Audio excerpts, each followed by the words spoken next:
미소가 아름다운 보석 같은 미보치과 공윤수 원장입니다. 매주 화요일 아침 8시 30분 입속 모든 것 무엇이든 물어보세요로 여러분들을 찾아뵙고 있습니다. 여러분들 한 주간도 행복하셨으리라 믿습니다. 오늘도 새로운 한 주 월화 좋은 시간들 또 가지고 계시죠. 항상 건강하시고 하시는 모든 일들이 잘 이루어지면 참 좋겠습니다.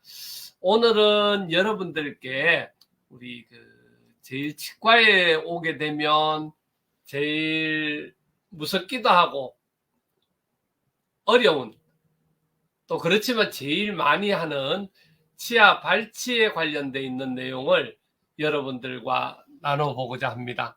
여러분들이 치과에 오셨을 때 제일 궁금해하는 것, 또 이 궁금해하는 내용들을 잘 모르고 이렇게 진행하는 경우들이 많아가지고 오늘은 여러분들께 그런 내용에 대해서 상세하게 좀 말씀드리고 여러분들 앞으로 치과에 가셨을 때 도움이 되실 수 있는 그런 말씀을 좀 드릴 수 있도록 그렇게 하겠습니다. 여러분들 제가 오늘은 이제 여기 발치 후 주의사항 이렇게 이제 테마를 잡았는데요. 그 전에 우리가 참 주의해야 될 사항, 그리고 여러분들이 꼭 치과에 가셨을 때 아셔야 되는 내용, 이런 것들에 대해서 여러분들께 좀 말씀을 드리고자 합니다. 치아를 빼는 거에 관련돼 있어서 우리 보통 치과에 오실 때 대부분 아파서 오시잖아요. 그래서 아파서 오시니까 이거 치아가 아픈데 혹시나 발치하지 않을까, 또 아니면은 굉장히 또 발치할 때 아플 때인데 굉장히 불안하고 무섭다, 뭐 이런 표현들.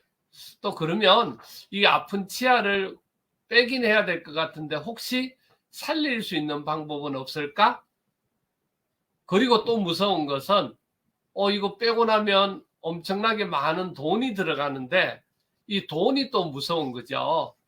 그래서 이제 그런 부분들에 관련돼 있어서 여러분들이 요즘은 저도 이렇게 유튜브 방송, 그다음에 페이스북 라이브 이렇게 해서 많이 이렇게 공유를 하고 있잖아요. 그죠?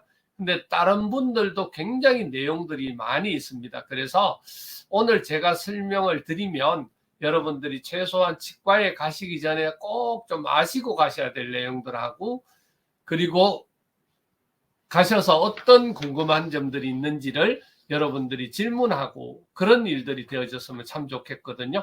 오늘 아침도 지금 방송 바로 같이 하시는, 라이브로 하시는 우리 친구들 질문 있으시면 오늘도 이렇게 질문 좀 올려주시면 좋겠습니다. 발치 그리고 치아에 갈 때 궁금한 거 뭐 여러 가지. 예, 우리 김명학님 감사합니다. 오랜만에 들어오셨고요. 많이 아프셔서 힘드셨는데 좋아지셨는지 궁금합니다. 네. 자, 여러분들 치과에 오실 때 보통 치아를 뺀다. 그러면 치아 그냥 빼주세요. 그걸로 그냥 이렇게 끝나고 또 그 다음 진료는 어떻게 되는지를 모르는 경우들도 있고요. 또 다음 순서는 뭐 금액은 어느 정도 들어가고 어떤 진료가 들어가고 주의사항은 뭐며, 이런 부분에 대한 세세한 부분들이 전달이 보통 되어야 되는데 그렇게 안 되는 경우들도 좀 많이 있잖아요.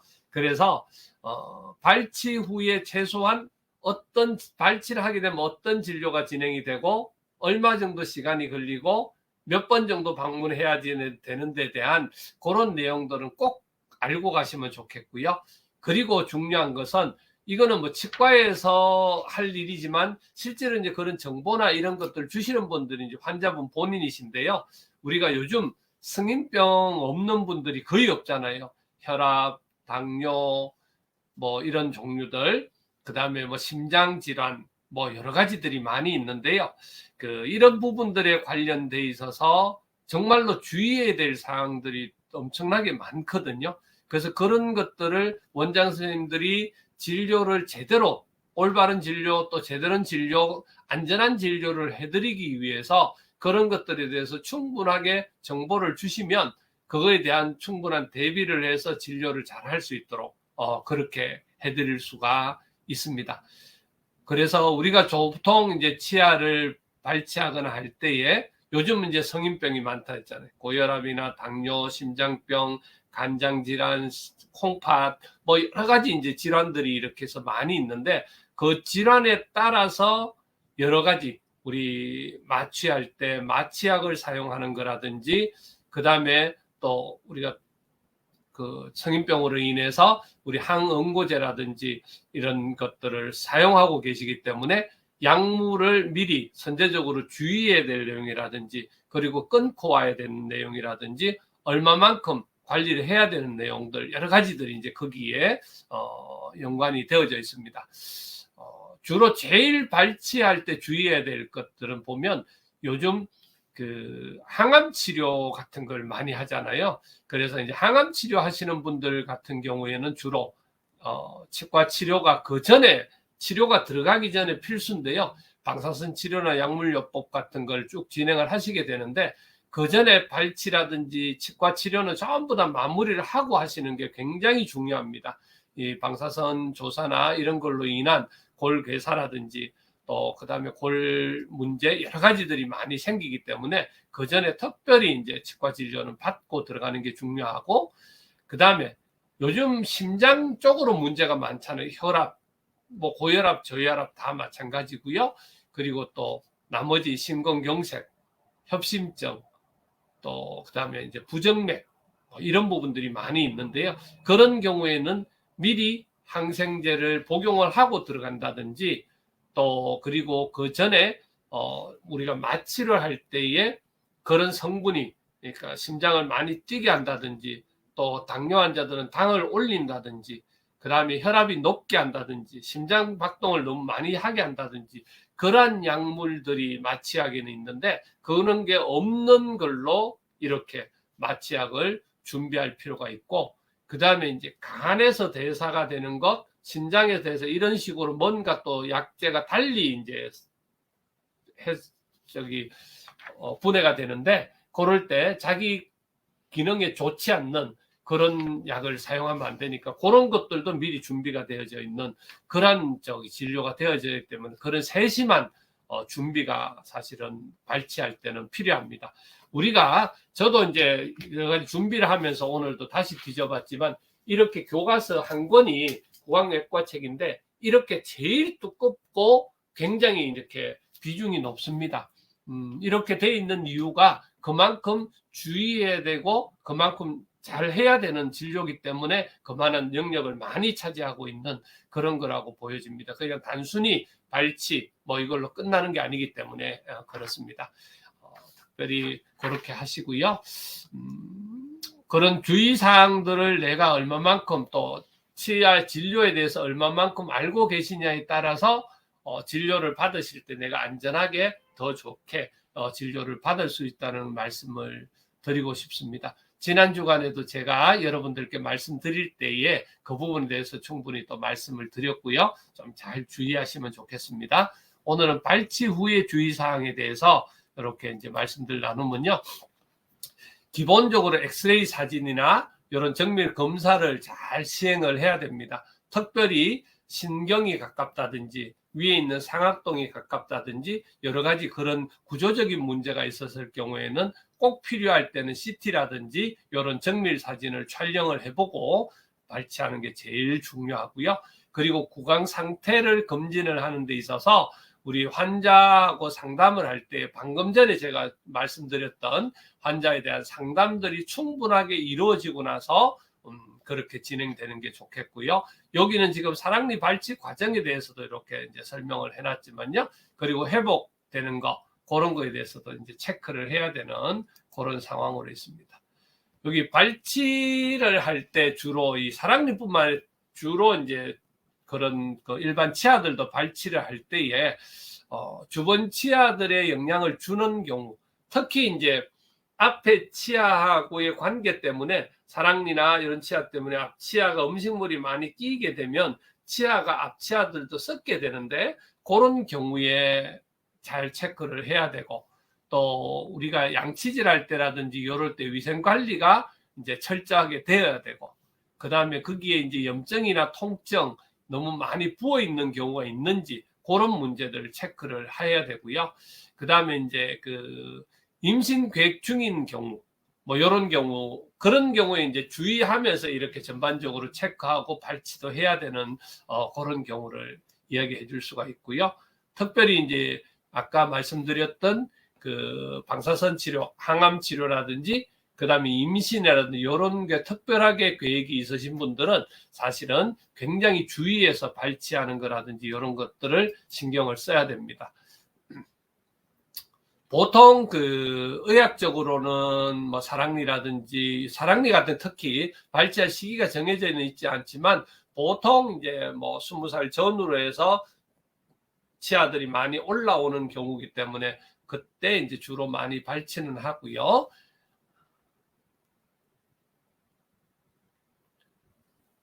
요게 이제 환자분들이 불편하다고 해서 무조건 발치하고 불편하지 않는다고 발치를 하지 않는 그런 상황은 아니고요. 그래서 이제 엑스레이 상에 충치가 있다든지 그럴 경우에는 빨리빨리 이제 이렇게 해야 되는 경우들인데요. 요 경우에는 발치 후 주의사항 중에서는 어떤 치아든지 마찬가지인데요. 발치 후에는 특별히 한 1시간 반에 2시간 정도는 이 지혈을 위해서 꽉 물고 계셔야 되고 그리고 발치 후에는 보통 한 이틀 정도는 얼음찜질이나 그리고 휴식 등이 필요하고 너무 운동 같은 게 과격한 운동이나 이런 거는 이제 피하시는 게 제일 좋습니다.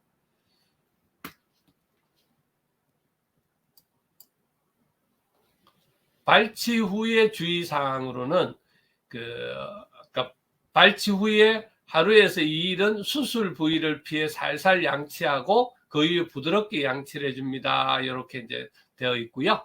일주일 동안은 잇몸 자극을 부드러운 음식을 섭취하는 게 좋겠고요. 더운 목욕이나 사우나, 술, 담배, 무리한 운동은 피하시는 게 좋겠고 그리고 특별히 식사하시고 나서 식사하기 전에 발치하고 나서 2시간 정도 마취가 풀리고 나서 그 이후에 식사를 하시는 게 굉장히 중요합니다.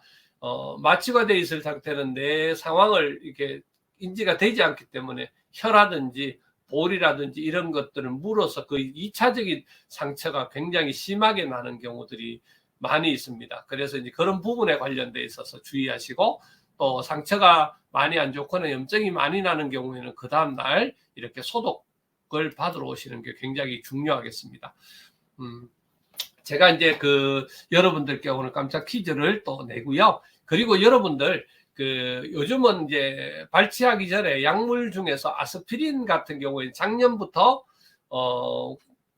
굳이 발치할 때 빼지 않아도 된다는 규정은 나왔습니다. 그렇지만 그 발치하기 전에 그런 부분이 아무래도 이제 그 발치를 할 때 아스피린을 드시게 되면 지혈이 잘 안 되다 보니까 지혈이 안 되게 되면 굉장히 힘들거든요. 그러니까 지혈을 잘 될 수 있도록 아스피린을 조정할 수 있다면 조절을 하시고 근데 이제 조절을 하지 못한다 그랬을 경우는 그냥 하셔도 가능하겠습니다. 그리고 발치 같은 경우에는 특별히 저녁 시간이라든지 주말에 이렇게 발치하시는 것은 별로 좋은 선택이 아닙니다. 왜냐하면 저녁 시간 같은 경우에는 발치를 했는데 피가 갑자기 멎지 않는다든지 또 너무 심하게 또 아프다든지 그런 불편한 증상이 있었을 때는 또 응급실을 가야 되는 그런 문제들이 있기 때문에 가능하다면 오전에 이렇게 낮 시간에 좀 이른 오후 시간에 발치를 하는 것들을 권장을 해드립니다. 자, 여러분들 깜짝 퀴즈 보시죠. 사랑니라고 전부 뽑아야 하는 건 아니다. 올바르게 잘 자란 사랑니라면 관리를 잘해주면 된다. 이렇게 했고요. 발치 후에는 꺼즈를 2시간 정도 꽉 물고 발치 부위를 피해 살살 양치해줘야 된다. 발치 후에 이틀 동안은 얼음찜질 휴식을 반복해주는 게 좋다. 발치하고 대충 지혈하고 양치도 평소대로 전부 해주면 돼. 얼음찜질은 안 해도 낫는다. 이랬죠. 이렇게 하면은 안 되겠죠. 여러분들 이제 보시면 아시겠죠.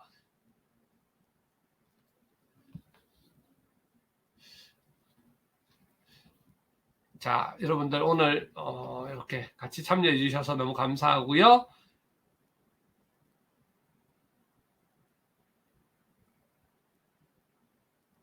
네. 오늘 방송해드린 내용들 중에서 제가 이제 미리 이제 기본적으로 이제 사랑니 발치를 주로 이제 그 내용으로 그냥 이렇게 보여드렸고요. 요 내용에 대해서 조금 더 제가 내용들을 더 상세하게 설명을 좀 드리고 여러분들이 치과에 가셨을 때 필요한 팁이나 이런 부분들이 많이 있어서 제가 슬라이드를 바로 만들기는 힘들어서 그랬는데요. 다음번에 또 잘 더 준비해서 여러분들께 좋은 정보 나눠드릴 수 있도록 그렇게 하겠습니다. 여러분들 오늘도 함께 해주셔서 감사드리고요. 우리 유튜브 미보치과 구독, 좋아요 눌러주시고요. 그리고 그래서 저도 유튜브로 이제 생방송도 같이 진행할 수 있는 그런 1000명이 되어야 된다고 그럽니다. 기본은. 그래서 저 같은 경우에 지금 500명이 조금 넘었는데요. 더 빨리 모여져서 할 수 있도록 그렇게 해주시면 좋겠고, 또 치아로 전하는 사랑 페이스북에 오셔서 질문 또 댓글 뭐 이런 남겨주시면 제가 성실껏 답변 드리도록 그렇게 하겠습니다. 인스타그램 또 그리고 필요한 구강용품들 치아로 치사몰 네이버에 들어가시면 지금 구입을 하실 수가 있습니다. 여러분들 오늘도 함께 해주셔서 참으로 감사드리고요. 다음 주에도 여러분들과 건강한 모습으로 또 이 아침 8시 30분에 찾아뵐 수 있도록 그렇게 하겠습니다. 여러분들 함께 해주셔서 너무너무 감사하고요. 한 주간 또 행복하시고 건강하시고 여러분들 모두 사랑합니다. 고맙습니다.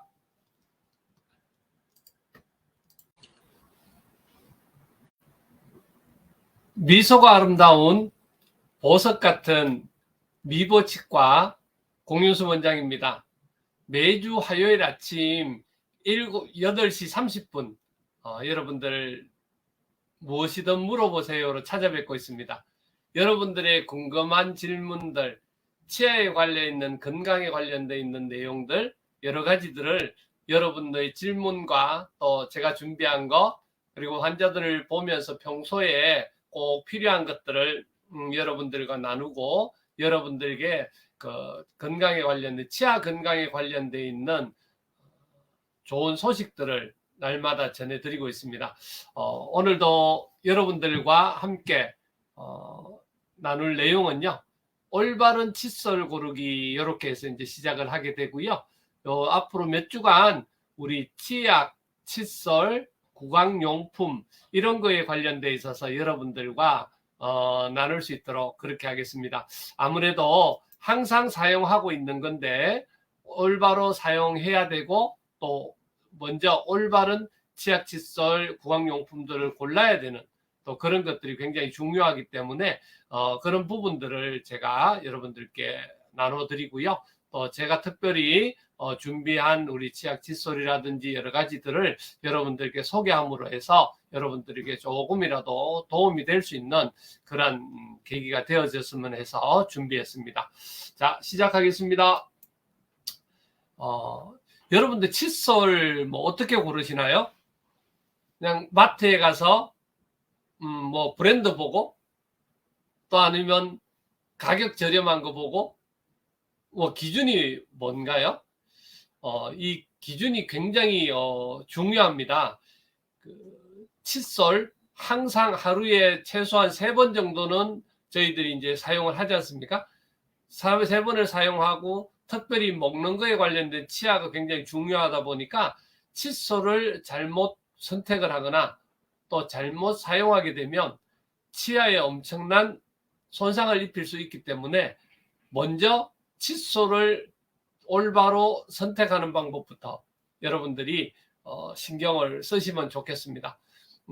저도 이제 보통 이제 마트에 가서 유명한 뭐 광고하는 제품들 뭐 이런 거를 주로 사용을 하고 또 그러면서 이제 가격들이 저렴한 거 뭐 이렇게 이제 최대한 사용하려고 하고 또 제 몸에 어느 정도 맞다고 생각되어지는 부드러운 뭐 이런 거를 선택해서 했는데요.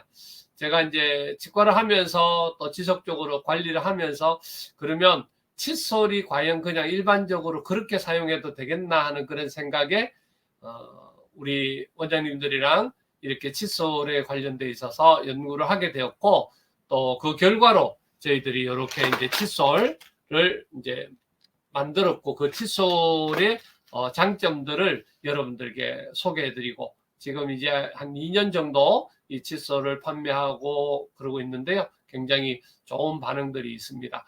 자, 오늘은 저희 칫솔을, 미보 칫솔을 설명을 드리면서 조금은 이렇게 비교해 드릴 수 있도록 그렇게 하겠습니다. 칫솔이 뭐 크다, 작다, 뭐 여러 가지 이제 그런 고르는 그런 선택의 폭이 있겠지만요.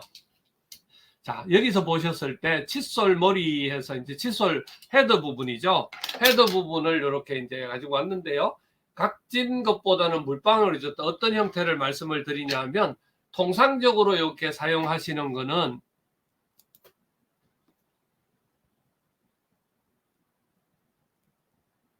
이런 모양이죠. 이렇게 생긴 모양, 그죠? 이렇게 각이 져 있고 끝이 그냥 둥글게 돼 있는 이런 형태의 기본적인 칫솔들이 기본이고요. 제가 개발한 칫솔은 이렇게 되어 있습니다. 이렇게 물방울 모양으로 이렇게 되어 있고요. 이렇게 이게 방송 상황이 잡아주는 게 좀 그래서 이렇게 표가 많이 날는지 모르겠습니다만 이런 식으로 되어 있고요. 이렇게 되어 있는 이유가, 여기서 양치질을 할 때 구강 속에 들어갔을 때 이렇게 돼 있으면 이게 안쪽까지 들어갈 수가 없습니다. 그래서 깊이까지 쑥 사랑니까지 안쪽까지 들어갈 수 있도록 하는 칫솔이 이런 모양으로 제가 그래서 개발했고요. 그리고 여기 면, 요 칫솔 모가 심겨져 있는 이 면, 요거에 대해서 보시면 아시겠지만 이게 이제 우리 미보 칫솔하고 이 칫솔하고는 차이가 많이 납니다. 이거 차이는 왜 이렇게 나게 만들었냐 하면, 결국은 이 칫솔이 얇아야 구강 속 깊이까지 들어가 구석구석 다 들어갈 수 있기 때문에 이렇게 얇게 했고요. 이렇게 얇게 하게 됐을 때 문제가 있거든요. 그래서 그거를 보통은 할 수가 없어요. 그래서 이제 이 부분이 칫솔모를 이 대에다가 심을 때에 일정 부분만큼 두께가 나오지 않으면 이게 자꾸 이렇게 빠지는 결론이 문제가 생기기 때문에 이거를 얇게 할 수가 없었는데, 저희들은 특별히 할 수 있는 한 최대한 얇게 해서 이렇게 만들어졌고요. 여러분들 가지고 계시는 칫솔들 한번 보시면 아마 이 두께나 이런 것들이 확실히 다른 게 느껴질 거고요. 안쪽 깊숙이까지 들어가는지 안 들어가는지 확인해 보면 아실 겁니다. 그리고 여기 손잡이가 있는데요. 손잡이는 이게 이제 인체공학적으로 되어 있어서 이 상태에서 보시면 여러분들이 이렇게 좀 잘 보이실런지는 모르겠는데, 보시면 휘어져 있는 모습이 보이죠. 이렇게 휘어져 있는 모습, 이렇게 일자가 되어 있는 거, 보통 통상적인 칫솔이 이런 식으로 되어 있잖아요. 그래서 이렇게 해서 휘어져 있는 이런 칫솔 형태로 제가 만들었는데요. 이렇게 되어져야 손잡이를 잡을 때에 편안하게 이렇게 잡을 수 있고요. 이렇게 잡았을 때 구강 속에까지 들어갔을 때 휘어진 요 각도를 따라서 구강 속까지 쏙 들어가게 돼 있습니다. 한국 사람들에게 맞는 형태로 최대한 이렇게 개발하려고 노력을 했었고요. 그리고 지금 우리가 잡고 있는 이 칫솔모하고 이게 칫솔대, 요것도 굉장히 그 신경을 써서 만들었는데요. 요것도 환경 호르몬이 나오지 않는 재질로 이 사용을 했습니다. 그렇게 이제 정성을 들였고요. 그리고 칫솔모에 대해서도 또 설명을 드리면요. 칫솔모가 굉장히 또 중요한 역할을 하잖아요. 근데 칫솔모가 첫째, 저희들은 이제 칫솔모를 그리면서 보시는 것과 같이 이중 미세모, 양면 미세모 이렇게 해서 두 가지 형태로 만들었고요. 이중 미세모 같은 경우에는 하나는 길이가 짧고 길고 이렇게 만들어졌는데, 이 부분은 치주염이, 잇몸에 피가 나고 잇몸이 붓고 이런 분들이 잇몸 속까지 들어가게 하기 위해서 칫솔모를 이런 방법으로 만들었고, 보통 통상적으로 쓰시는 양면 미세모에서 일자로 이렇게 전체적으로 만들어 놨습니다. 그래서 치주염이 있는 분한테 도움도 되고 일반인들의 도움이 될 수 있는 그런 모를 선택을 했고요.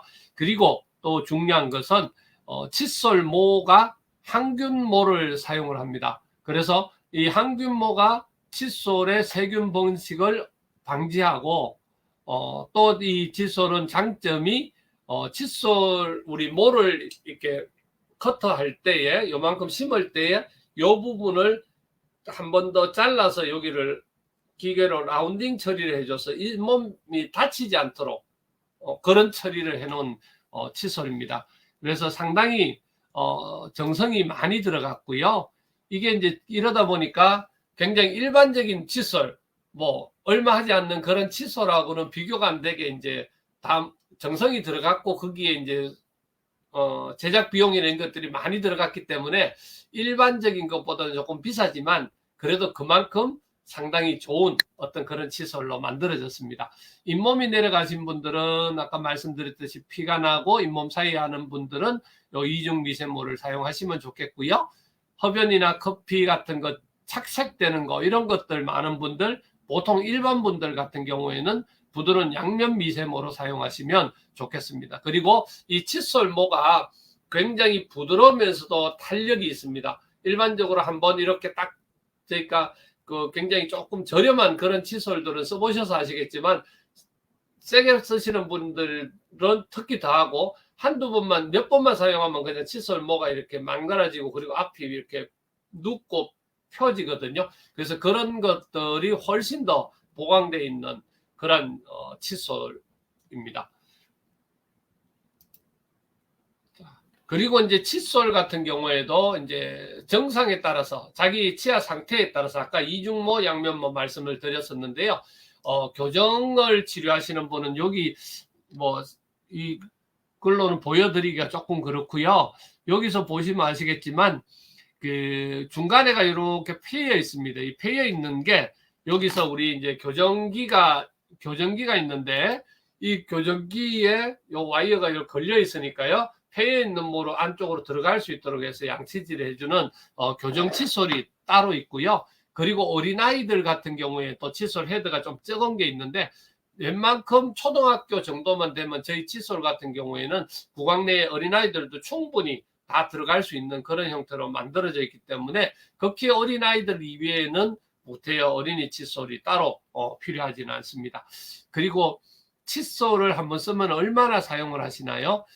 칫솔 자체를 사용하시면 되게 오래 사용하시는 분도 계시고 뭐 일주일도 못 가서 이렇게 망가지는 분이 계시잖아요. 그런 분들은 특별히 보실 때 교체 주기를 보통은 어떻게 보시냐 하면 칫솔모가 뒤쪽으로 이렇게 갖도록 이렇게 뒤집어지는 그런 형태, 퍼지는 형태, 그리고 갈라지는 형태가 나타나지면 그게 칫솔 교체 주기라 보시고 사용하시면 되겠고, 저희 칫솔 같은 경우에는 특별한 경우 아니고는 웬만하면 한 2개월 정도 단위로 활용하시면 되게 좋겠습니다. 원래 이제 칫솔 자체를 이렇게 마지막으로 이렇게 마모가 라운딩 처리를 해놨다 그랬는데 그 라운딩 처리가 돼 있는 게 닳아서 없어지면 그때부터는 이제 상처가 날 수가 있기 때문에 그때는 교체를 하는 게 좋겠고요. 그리고 이제 저희 칫솔 같은 경우에 어떻게 이제 최대한 공학적으로 만들고 하다가 보니까 칫솔을 굉장히 이렇게 얇게 이렇게 만들었는데 하나의 단점은 요게 이제 칫솔 방송에 말씀드리는데 칫솔 자체가 양치를 하면서는 거의 이게 부러질 일이 없어요. 근데 일반적으로 세척을 하실 때 이렇게 손으로 이렇게 민다고 밀었을 때 안쪽에서 힘을 탁 주게 되면 이렇게 요 부분도 헤더 부분이 굉장히 약하기 때문에 이 부분이 이제 부러질 수가 있습니다. 근데 이제 이렇게 부러지는 이유는 제가 이제 이걸 약하게 했던 이유도 한 가지인데 칫솔질을 양치질을 하실 때 너무 강하게 하게 되면 이 칫솔모가 오히려 망가지는 것도 있지만 잇몸이 상하기 때문에 그래서 요거 자체를 약하게 만들었고요. 그래서 요거 약하다 보니까 이렇게 이제 강제로 이렇게 힘을 줘서 눌렀을 경우에는 이 칫솔이 부러지는 그런 경우가 되는데 그 두 가지 중에 한 가지는 그냥 흐르는 물에다가 칫솔을 이렇게 씻으시면은 깨끗하게 잘 씻어지고요. 그리고 한 가지는 이렇게 밀면서 이렇게 땅 저기 세척하시는 분은 그것만 하지 않으시면 칫솔모가 이 칫솔 헤드가 부러지질 않습니다. 그래서 그런 면에서 내가 얼마만큼 양치를 강하게 하고 있다, 너무 약하게 하고 있다, 그것들을 비교해 보시는 그런 기회가 되어졌으면 좋겠고요. 다음번에는 저희가 요 부분에 관련돼 있어서 더 어떤 경우에도 이제 보강이 될 수 있는 그런 부분들을 조금은 더 신경을 쓰는데, 하여튼 이런 부분으로 가지고 양치질을 하시게 되면 그만큼 치아도 망가지지 않으면서 잇몸 깊숙이까지 음식 찌꺼기라든지 이런 것들을 잘 제거할 수 있고, 그리고 칫솔모를 보관하는 때 잘 보관을 해서 세균이 덜 번식할 수 있는 그런 형태로 해드릴 수가 있고요. 그래서 오늘 요 칫솔 선택하는 걸 계기로 해서 구강용품에 관련돼 있는 전반적인 몇 가지 내용들을 여러분들과 나누고자 합니다. 그래서 그 부분에 관련돼 있어서는 앞으로 제가 말씀드릴 거고, 오늘 여기서 이제 제가 잇몸이 좋지 않은 분들한테 사용할 수 있는 잇몸 양치법을 이렇게 좀 말씀을 드릴게요. 이렇게 지금 그림에서 보시는 모양대로 해서 우리 이중미세모로 잇몸 깊숙이까지 넣어서 왔다 갔다 하면서 양치질을 하시게 되면 잇몸 속에 있는 영적 기본적인 어떤 양치가 바르게 될 수 있습니다. 그래서 통상적으로는 아래 위로 훑어내리는 형태로 하고 이렇게 회전해서 하는 방법을 주로 사용하지만, 그리고 잇몸이 좋지 않은 또 어른들은 제가 지금 오늘 보여드리는 이 바스법이라는 요 내용으로 양치질을 하시면 굉장히 잘 하실 수가 있을 겁니다. 자, 제가 저희 위부치과에서 만든 이 칫솔, 이중미세모, 양면미세모, 지난번에 말씀드렸던 같이 잇몸 질환이 있거나 스케일링, 사랑니 발치 등 치과 치료 중인 분들은 이중미세모를 사용하시면 좋겠고요. 양면미세모는 일반인들이 사용하시면 좋겠습니다. 아까 말씀드렸던 우리 미보 프리미엄 칫솔 항균 검사한 겁니다. 이렇게 해서 이제 내용들이 다 나와 있고요. 자, 오늘 미보 깜짝 퀴즈 여러분들 한번 이렇게 풀어보시죠. 제가 방송에 지금 들어오셔서 응원해 주시는 분들 제가 같이 한번 보도록 하겠습니다.